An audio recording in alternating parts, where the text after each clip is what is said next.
Gordon was cross. "Why should Henry have a new shape?" he grumbled. "A shape good enough for me is good enough for him. He goes gallivanting off, leaving us to do his work, and comes back saying how happy he feels. It's disgraceful. And there's another thing. Henry whistles too much. No respectable engine ever whistles loudly at stations. It isn't wrong, but we just don't do it." Poor Henry didn't feel happy anymore. "Never mind," whispered Percy. "I'm glad you're home again. I like your whistling."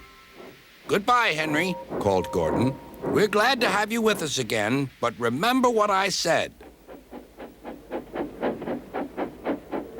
Later, Henry stopped at Edward's station.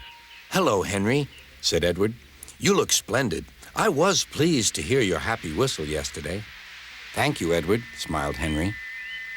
"Shh! Can you hear something?" "It sounds like Gordon," said Edward, "and it ought to be Gordon. But Gordon never whistled like that." It was Gordon. He came rushing down the hill at a tremendous rate. He didn't look at Henry, and he didn't look at Edward. He screamed straight through the station and disappeared.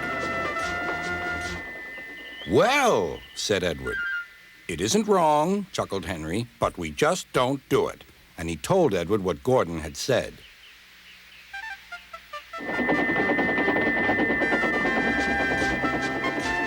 Meanwhile, Gordon screeched along the line. The noise was awful.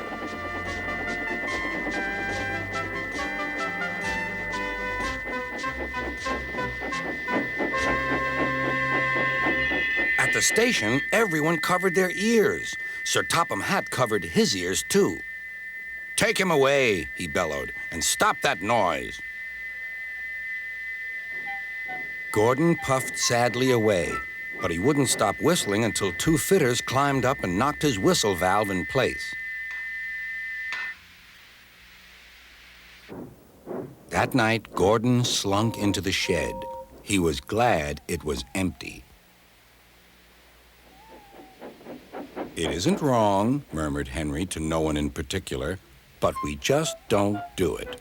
No one mentioned whistles. Next morning, Henry was enjoying himself enormously. "I feel so well, I feel so well," he sang. "Trickety-trock, trickety-trock," hummed his coaches. Then he saw some boys on a bridge. "Beep, beep, hello," he whistled. "Oh," he called.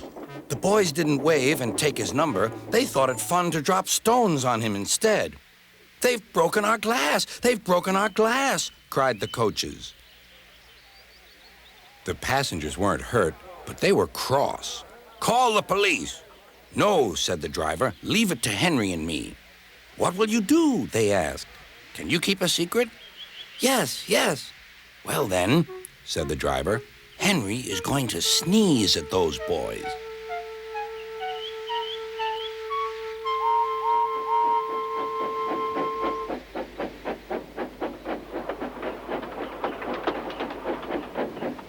Lots of people were waiting at the station just before the bridge. They wanted to see what would happen.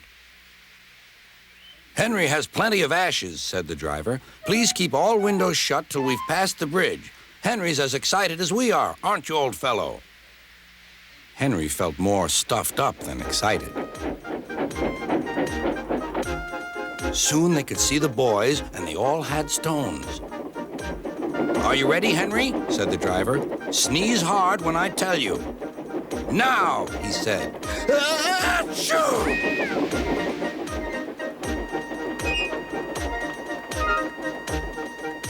"Well done, Henry," laughed his driver. Henry went home, hoping that next time he saw Gordon and the boys, they would have learned not to be so mean.